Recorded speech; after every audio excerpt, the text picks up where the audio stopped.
The recent arrest of Wadi Maswada, a 5-year-old Palestinian child, by the Israeli military has caused outrage around the world. The Israeli soldiers arrested the child for allegedly throwing a rock, even though the arrest of anyone that age is a violation of Israeli law. After the arrest, the child was threatened and the child's father was handcuffed and blindfolded. Etienne Bookman, a spokesman for the Israeli military, responded to the outrage, declaring, "This is conduct that was considered reasonable by all military personnel involved." Many human rights activists who have watched the video, such as Bill Doors, hold a different opinion. And I wish I could say I was shocked, but unfortunately the brutalization and imprisonment of children is routine practice for the Israeli military. At any given time, there are hundreds, literally hundreds of children as young as 11 in Israeli prisons. Very few Palestinians on the West Bank reach the age of 18 without suffering arrest or abuse by the military or by the settlers. He was accused of throwing a rock that hit the tire of a car of a settler.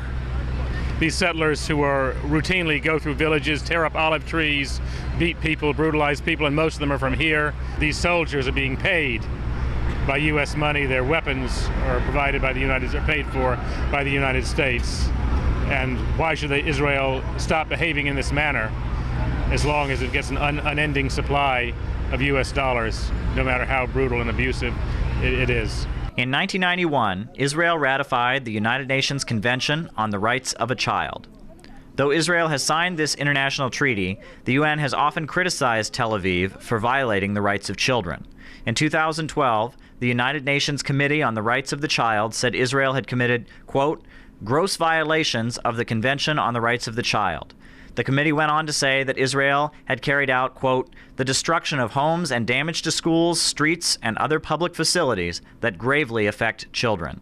Sharon Eolis, a retired Jewish nurse residing in New York City, saw the rights of children being violated when she visited Gaza in 2006. It's important to understand that these children are losing their right to grow, to thrive, and the people of Gaza are losing their right to self-determination for themselves. Children are living outside, no running water, no sewage drainage, all of which leads to disease, and children are more vulnerable when their intake of calories in terms of food is decreased. When they're in this hot weather, when the water is contaminated and drinking it can lead you to become sick and maybe die.